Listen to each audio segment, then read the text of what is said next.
அதாவது இளையராஜா இசைஞானி இளையராஜா அவர்களை கோயில் கருவறைக்குள் தடுக்கப்பட்டார் அப்படின்னு சொல்லி தொலைக்காட்சிகளில் வந்த செய்தியின் அடிப்படையில் தான் என்னுடைய கருத்தை நான் பதிவு செஞ்சேன். என்னுடைய கருத்து என்பது நான் ஒரு இறை நம்பிக்கையாளர். எனக்கு ஒரு பொது கருத்து எப்பயுமே இருக்குது. அந்த கருத்து என்னென்னா, இந்த பிரபஞ்சத்தையும் இந்த மனிதர்களையும் கடவுள் படைத்தது உண்மையாக இருந்தால் மனிதர்கள்ட்ட பாகுபாடு கடவுள் பார்க்கக்கூடாது. மனிதர்களிடம் பாகுபாடு பார்ப்பவர் கடவுளாக இருக்கவே முடியாது. அதை இந்து மதம் சொல்லுது, இஸ்லாம் மதம் சொல்லுது, கிறிஸ்தவ மதம் சொல்லுது, அதெல்லாம் கிடையாது. எந்த மதம் சொன்னாலும் தவறுதான்ற அடிப்படை கொள்கையில், அந்த கொள்கையில் நான் உறுதியாக இருக்கேன். அந்த அடிப்படையில் தான் என்னுடைய கருத்தை நான் பதிவு செஞ்சேன். நாட்டின் முதன்மை அமைச்சராக இருந்தாலும், இந்த தேசத்தின் முதல் குடிமகனாக இருந்தாலும், இசைஞானியாகவே இருந்தாலும் ஒரு சமத்துவம் இல்லாமல் இருக்குது அப்படின்றது தான் என்னுடைய கருத்து.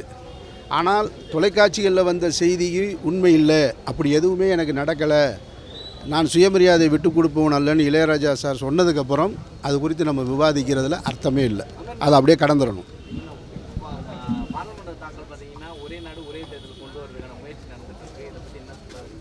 இல்லை, ஒரே நாடு ஒரே தேர்தல் என்பது சாத்தியமற்றதுன்னு நம்ம பலமுறை சொல்லிட்டோம். சாத்தியமற்றது. அவங்க வலுக்கட்டாயமாக திணிக்கிறாங்க. இந்த தேசத்திற்கு தேவையான எத்தனையோ பிரச்சனைகள் இருக்குது, கவனிக்க வேண்டியது எவ்வளவோ இருக்குது.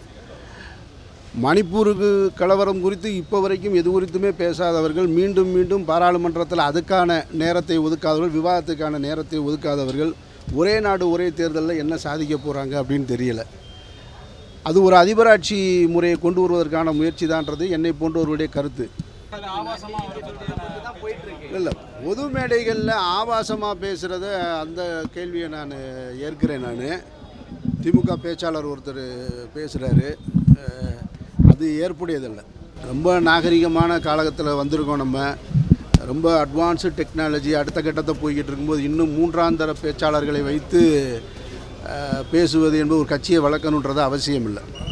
என் பார்வையில் நான் சொல்கிறேன், கருத்தை கருத்தால் எதிர்கொள்ளணும். ஆபாசமாக பேசுவதாலோ, அவருடைய குடும்பத்தை பற்றி பேசுவதாலோ, அவருடைய தொழில் சார்ந்து பேசுவதாலோ வீழ்த்தி விட முடியாது. அப்படி யாரையும் வீழ்த்தல் நினச்சா எல்லாருமே ஒருத்தர் பேசிக்கிட்டே இருக்கலாம். யாரையும், விஜய் அவர்களாக இருக்கட்டும், மற்றவர்களாக இருக்கட்டும், தரம் தாழ்ந்த பேச்சுக்களால் பேசுவதால் நீங்கள் உங்களுக்கு இருக்கிற வாக்குகளை இழக்கத்தான் போவீங்களே தவிர கூடுதலாக எப்படி பலம் கிடைக்கும்?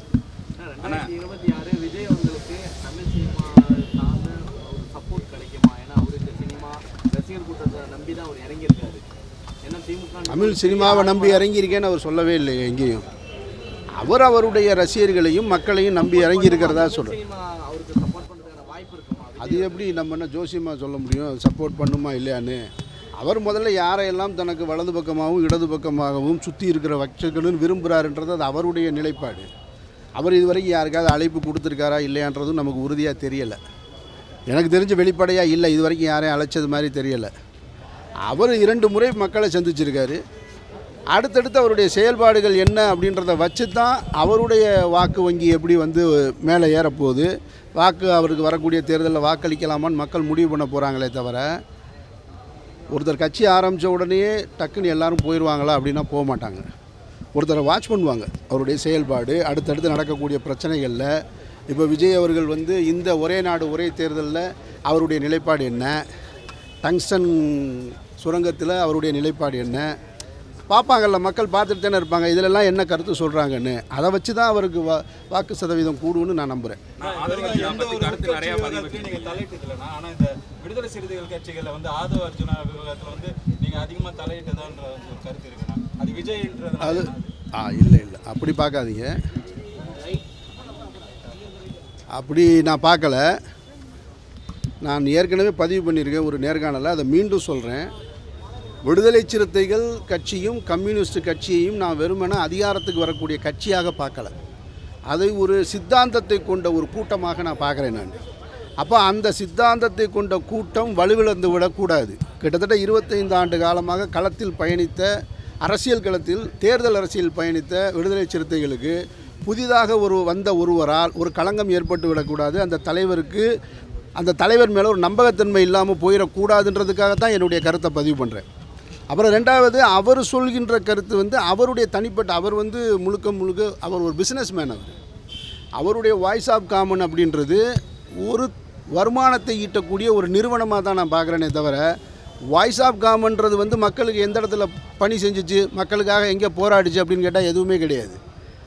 அவர் என்ன சொல்கிறாருன்னா, நான் பிகேவை கூட்டிகிட்டு வந்தேன்னு சொல்கிறாரு. பிகேவை கூட்டிகிட்டு வந்தது ஒரு பெரிய சாதனையாக எப்படி பார்க்க முடியும், அது எப்படி மக்கள் பணியாக பார்க்க முடியும்? ஒரு கட்சியை ஜெயிக்க வைக்கிறதுக்காக நான் ஒருத்தரை கூட்டிகிட்டு வந்தேன், ஒரு ஸ்ட்ராட்டஜிஸ் பண்ணக்கூடிய ஒருத்தரை கூட்டிகிட்டு வந்தேன்னா அந்த அளவுக்கு தான் அதை மதிக்க முடியுமே தவிர, அவர் மக்களுக்காக போராடுறது அப்படின்றத அதை வந்து நம்ம ஏற்கவே முடியாது.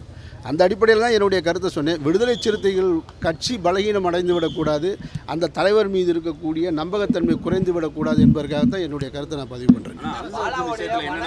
நாளைக்கு ஆடியோ லான்ச் பண்ணுறாங்க, அவருடைய 25வது செலிப்ரேஷன் அதில் நடக்க போகிறாங்க.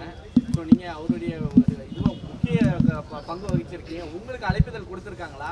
அழைப்புதல் கொடுத்துருக்காங்க. வாழ்த்துக்கள், என்னுடைய நெஞ்சார்ந்த வாழ்த்துக்கள் எப்பொழுதுமே இருக்குது. அதை நாளைக்கு முடிவு பண்ணுவோம். வாழ்த்துக்கள். அல்லு அர்ஜுனோட விஷயத்தில் உங்களோட கருத்து என்ன? அல்லு அர்ஜுனை கைது பண்ணியிருக்காங்க, ரசிகர்கள் கூடுனதுக்காண்டி அங்கே வந்து கைது பண்ணியிருக்காங்க. ஹீரோ கைது வந்து எப்படி சார், ஒரு உயிரிழப்பு ஏற்பட்டிருக்கு, அதனால் ஒரு கைது, அது வழக்கமான சட்ட நடவடிக்கையை தான் மேற்கொண்டதாக நான் பார்க்குறேன். நான் அதுக்குள்ளே அரசியல் இருக்குது, ஒருத்தர் வீழ்த்துவதற்காக ஒருத்தர் கைது பண்ணாங்க அப்படின்னா பார்க்கல. என்னை பொறுத்த மட்டும் நான் சொல்கிறது, இழந்த அந்த பெண்ணினுடைய குடும்பத்தினர் படுற கஷ்டம் இருக்கு இல்லையா, அது ரொம்ப கொடுமையாக இருக்கும். அப்போ நமக்கு தான் அந்த சிந்தனை வேணும். இதுபோல் நடிகர்கள் அதிகம் கூடுகிற இடத்துக்கு ஒரு திரைப்படத்துக்காக போய் தன்னுடைய உயிரை மாய்த்து கொள்வது என்பது ஏற்புடையதா? அவங்க நிறுத்த மாட்டாங்க, அதுங்க வியாபாரம். ஒரு பேன் இண்டியா மூவி எடுத்துகிட்டு பல இடங்களுக்கு வியாபாரம் செய்ய போகிறவங்க இது மாதிரியான நிறைய பண்ணிட்டு தான் இருப்பாங்க. நம்ம அந்த இடத்துக்கு போகணுமா, நம்ம அந்த கூட்டத்தில் போய் அந்த படத்தை பார்க்கணுமா, இப்படி உயிரை மாய்த்துட்டு வந்து நிற்கணுமா, குடும்பத்தை அனாதை ஆக்கணுமான்னு கூட்டத்துக்கு போகிறவங்க தான் யோசிக்கணுமே தவிர, இதில் நம்ம போய் அல்லு அர்ஜுன் அவர்களுக்கு கருத்து சொல்கிறதுக்கு அது சரியாக இருக்காது. ஒரு திமுகவில் இருக்கார், அதனால் டிவிகே மேலே குற்றச்சாட்டை வைக்கிறார், அப்படி தான் நம்ம எடுத்துக்க முடியுமே தவிர, இவருங்க எல்லா கட்சிகளையும் விமர்சிக்கிறதுக்கு நமக்கு உரிமை இருக்குது. ஆளுகின்ற திமுகவாக இருக்கட்டும், அதிமுகவாக இருக்கட்டும், எல்லா கட்சிகளையும் விமர்சிக்கலாம். அந்த விமர்சனத்தில் ஒரு நியாயம் இருக்கணும், ஒரு தரம் இருக்கணும். தரம் தாழ்ந்த விமர்சனமோ கருத்தியல் இல்லாத விமர்சனமோ ஒருவரை திட்டுவதாலேயோ நம்ம ஜெயிச்சிட்டோம்னு நினச்சோம்னா அது நம்மளே ஏமாற்றிக்கிற மாதிரி. அப்படி சொல்ல முடியாது. கட்சி தலைமை என்ன முடிவெடுக்குதுன்னு பார்க்கணும். தெரியாது, யாராவது கம்ப்ளைண்ட் பண்ணால் அவர் கட்சி மீது நடவடிக்கை கூட எடுக்கலாம், அப்படி நம்ம சொல்ல முடியாது. அவர் சொன்னாரா கூத்தாடின்ற வார்த்தையை? அவர் சொன்னது மாதிரி எனக்கு நினைவில்லை. இவருங்க கூத்தாடின்றது வந்து அவர் கேவலமான ஒரு சொல் கிடையாது. அது அவர் மேடையிலே சொல்கிறாரு, தன்னுடைய முதல் மாநாட்டு மேடையிலே விஜய் அவர்கள் சொல்கிறாரு. அப்படி பார்த்தா இந்த நாட்டை 60 ஆண்டு காலம் கூத்தாடிகள் தான் ஆண்டிருக்காங்க. அதனால் நம்ம வந்து அப்படி அதை கொச்சையான வாதமாக ஏற்க வேண்டிய அவசியம் இல்லை நான் நினைக்கிறேன். நான் கூத்தாடின்னு அந்த வார்த்தையை சொல்லி நீங்கள் கொச்சைப்படுத்த வேண்டியதில்லை. அந்த வார்த்தையும் அவ்வளவு தவறான வார்த்தையாக நான் பார்க்கலை. அதை சந்தோஷமாக ஏற்றுக்கிற வேண்டியதுதான்.